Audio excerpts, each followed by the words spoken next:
Olá, comunidade maravilhosa! Estamos iniciando o nosso terceiro episódio desse podcast. Eu sou Carol Bonner. E eu sou Fernanda Araújo, pessoal. Boa noite, bom dia, boa tarde. Sejam todos muito bem-vindos a esse novo episódio que pensamos com muito carinho e estamos aqui nesse momento para trazer para vocês mais conteúdo voltado para a arquitetura. Simbora! Então hoje o nosso tema é responsabilidade técnica. O que é e como funciona? Será que você sabe o que é isso? Será que você sabe quem são as pessoas que precisam ter responsabilidade técnica numa obra, num projeto? Então vamos lá, Fernando, me ajuda aí. Então, pessoal, responsabilidade técnica é justamente a garantia que você precisa ter através de um profissional devidamente habilitado e qualificado. Ao iniciar um projeto ou obra, né, ele vai orientar você, vai orientar o serviço de acordo com as exigências das normas existentes para um determinado serviço. Então, assim, ele vai garantir a segurança dos indivíduos envolvidos. O profissional habilitado se responsabilizar pelo que ele está executando com você, seja um projeto ou seja uma obra, não é isso, Carol? Isso mesmo. E aí, trazendo para uma coisa mais formal, existe a legislação, tá? Existe uma lei, a 12.378 de 2010, que fala sobre a responsabilidade técnica. É uma legislação do CAL, tá? Para quem não sabe ainda, CAL é o Conselho de Arquitetura e Urbanismo, no caso do Brasil, e para cada estado existe um determinado para o estado, tá? Hoje a gente tem o CAL, que separa do CREA. Muita gente ainda confunde aí CAL, CREA, achando que arquiteto também está dentro do CREA, mas não. Desde 2010 houve a separação e o CAL se responsabiliza pelos arquitetos e o CREA se responsabiliza aí pelos engenheiros, agrônomos e mais um pouquinho, tá bom? Então, a legislação, essa lei diz o seguinte, no artigo 5º, ele coloca que para o uso do título de arquiteto e urbanista e para o exercício das atividades profissionais privativas correspondentes, é obrigatório o registro do profissional no CAL do Estado ou do Distrito Federal, certo? Então, o que acontece? Para muitos estudantes ou a galera que está entrando agora no mercado de trabalho e não tem noção, você não pode apenas terminar a faculdade, pegar o seu diploma e ir direto para o mercado de trabalho para poder atuar como arquiteto. Não, galera, não pode.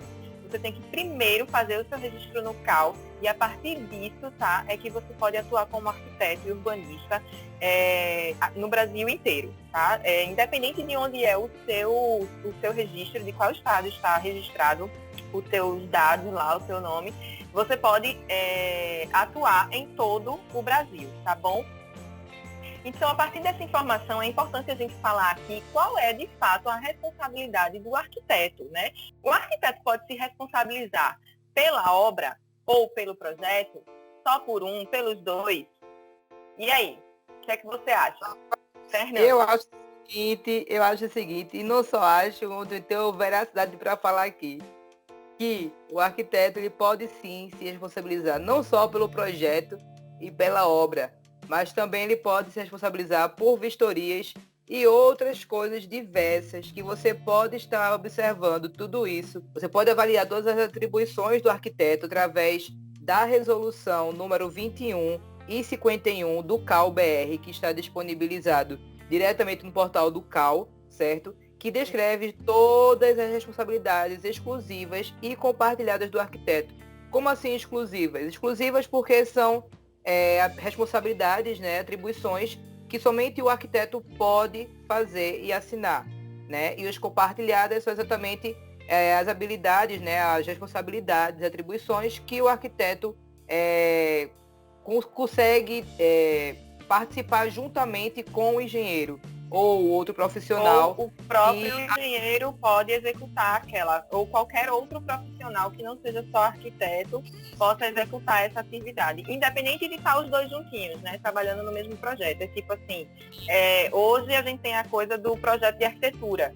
Então, hoje o CAL luta para que projeto de arquitetura seja exclusivo de arquiteto, mas não tem nenhuma legislação que proíbe o engenheiro de fazer projeto de arquitetura. Então, na prática, isso seria uma atividade compartilhada, tá? Tá bom?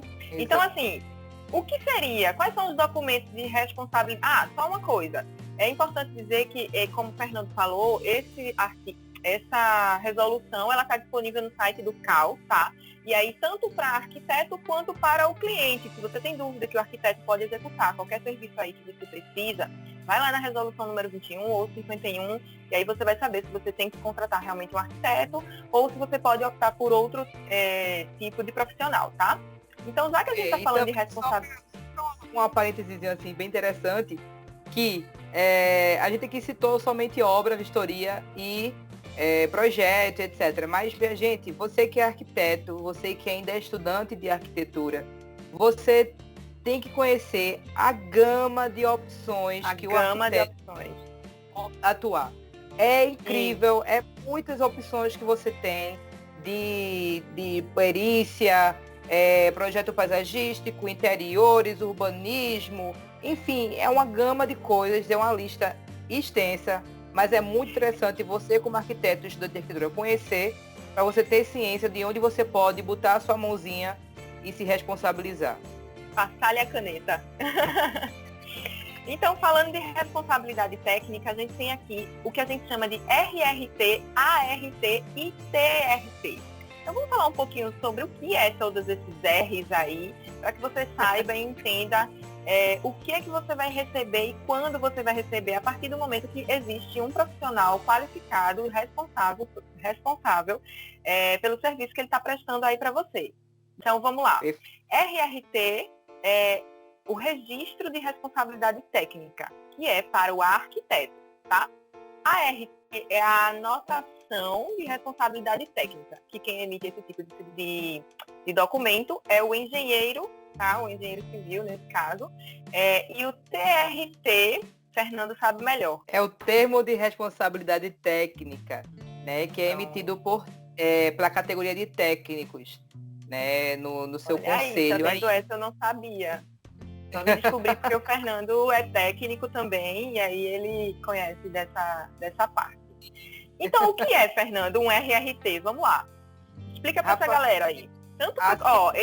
Esse episódio tá bombástico porque é muito importante tanto para o cliente quanto para o arquiteto, o estudante de arquitetura, o carinha que acabou a faculdade agora e está aí querendo se inserir no mercado, porque isso não se ensina na faculdade. Muitas vezes o próprio arquiteto não explica para o cliente o que é a responsabilidade técnica dele e quais são os documentos que coloca ele como responsável técnico pelo serviço. Então, a gente está querendo deixar aqui bem claro para vocês. Então, o conteúdo, tá daquele jeito. Vai lá, Fernando, volta. O que é RRT? Então, RRT, como o Carol já falou, é o registro de responsabilidade técnica, né? Que é justamente um documento digital que é emitido por um arquiteto apenas no site do CAL. Então, o arquiteto, quando ele consegue emitir o seu registro de CAL, né, que é uma numeraçãozinha que vai permitir que o arquiteto atue no mercado brasileiro como arquiteto, ele entra num sistema lá com seu CPF ou CNPJ e a senha dele, ele tem o portal lá do CICAL, né? Então, nesse portal, ele consegue emitir esse documento, que é o RRT, Registro de Responsabilidade Técnica. É bom frisar muito isso, que a gente consegue confundir bastante com os outros que a Carol já falou. Mas ele tem como função, de fato, colocar o arquiteto como responsável técnico por uma obra, projeto ou vistoria, né? Então, assim, é um documento super necessário para o arquiteto e super necessário também para o cliente. Então, Carol, qual seria a importância da RRT para o cliente? Gente, você não tem noção da importância. Olha, o RRT vai garantir que o profissional está apto para realizar aquele serviço contratado. Então, a partir daquele documento que você recebe, você tem a certeza de que você está contratando um profissional qualificado, né, que realmente pode exercer aquele serviço que você está solicitando. O RRT traz respaldo jurídico, possibilitando a aprovação de projetos em órgãos públicos, como prefeitura, N órgãos aí, bombeiro, enfim, todos os lugares onde você precisa de aprovação, de algum órgão público, é com esse documento que o cliente ou o arquiteto dá entrada juntamente com o projeto, tá? Para poder ser liberado aí alvará de construção, alvará de funcionamento, alvará de, enfim, N possibilidades. Além de garantir a responsabilidade do arquiteto caso haja algum problema na execução da obra, ou tanto quando estiver executando, quanto posteriormente. Então, existe ali a data de início e de término no RRT, tá? Quando se trata de projeto, vai colocar aquele arquiteto como responsável técnico naquele período em que está explícito lá, determinado no RRT, tá bom? Passou daquilo ali para mais ou para menos, ele deixa de ser o responsável, tanto para a execução quanto para a obra. Então, houve algum problema na obra e que está dentro daquele período ali, o arquiteto que elaborou o RRT e, consequentemente, o projeto, é quem se responsabiliza aí em resolver esses problemas, tá? E para o arquiteto, qual é a importância desse RRT para o arquiteto? Me conta aqui, Fernando. Então, né, ele define os limites da responsabilidade técnica, né, que o arquiteto vai ter, né, durante o processo de obra, durante o processo de projeto. Então, vai deixar bem claro os serviços que foram executados pelo arquiteto. Então, vai estar bem discriminado nesse documento cada atividade que o arquiteto vai realizar naquele serviço dele para o cliente, tá?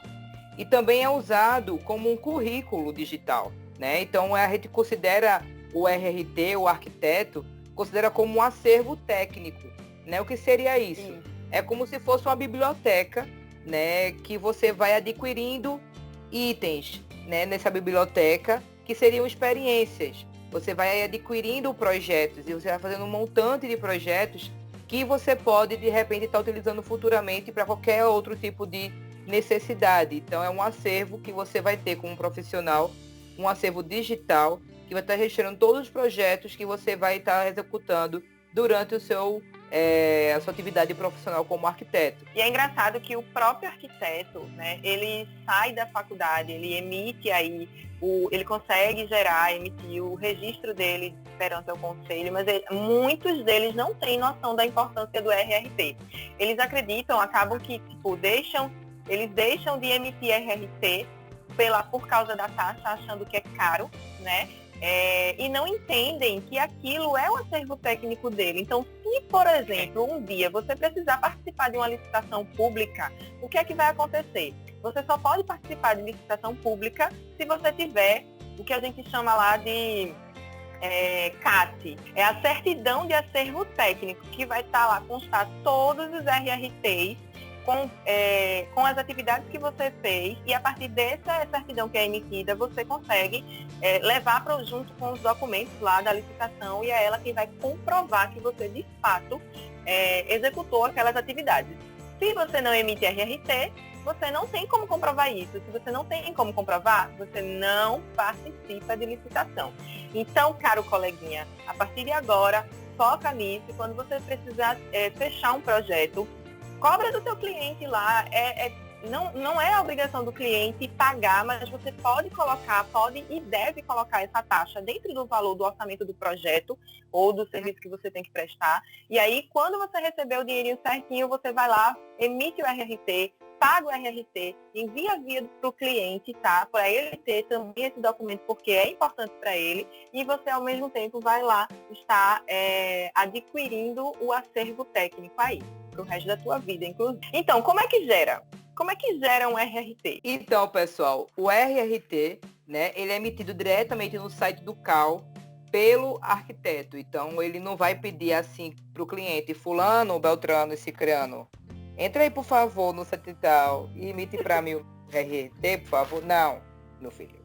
Você é arquiteto, você estuda arquitetura, você se situe no mundo que é você que tem que estar emitindo, né, porque é os seus dados que estão ali, né, o seu nome que está ali em jogo, então é a responsabilidade do arquiteto de fazer essa emissão, tá bom? Então, é um documento que você vai ter que ter uma taxinha, como o Carol falou, tem uma taxinha que você paga, tá, por cada projeto, por cada RRT que você vai emitir, no valor atualmente, né, hoje é dia 21 de agosto de 2020, né? Bem O valor importante. está por o valor atualmente está por R$ 97,95. Valendo ressaltar que esse valor é sempre alterado ano após ano, né? Então vai sendo adaptado aí, tá? De acordo com os fatores que eles mesmos estão avaliando aí. Isso. E E também existem alguns tipos de RRT diferentes, que aí é bem específico e é importante você dar uma olhada lá na resolução número 91, que é a que trata dos RRTs, dos tipos de RRTs e quando você emitir cada uma delas, tá? A gente não vai entrar nesse mérito aqui porque enfim, iria deixar esse episódio muito longo, então a gente só quer deixar claro, tanto para o cliente quanto para o arquiteto, o que é realmente a responsabilidade técnica e como que a gente se coloca como responsável técnico naquele serviço. Então, para deixar claro, quem paga pelo RRT é o arquiteto, ok? Ah, mas a gente, eu emiti o boleto, dei para o cliente pagar e o cliente não pagou e agora eu não consigo emitir outro RRT no sistema, tá bloqueado e eu não consigo, o que é que eu faço? Quem mandou tu botar o cliente para pagar e não ficou no pé do cliente? Acontece muito, gente, é sério. Eu já trabalhei no conselho e eu atendia os arquitetos lá. E aí acontecia que eles deixavam na mão do cliente a responsabilidade para pagar esse boleto depois que eles emitiam e os clientes esqueciam ou não pagavam ou coisa do tipo. E aí o sistema bloqueava, ele acabava não conseguindo emitir outro e ele tinha que ou reemitir ou excluir. Era uma lenga-lenga. Então, cobra dentro do projeto o valor do RRT e aí você mesmo paga e você só entrega para o cliente ali uma cópia do RRT já pago, assinado, todo bonitinho, tá bom? Então, meu amigo Fernando, hoje a ideia é a gente trazer um episódio curtinho, ó. Acho que a gente conseguiu atender a meta.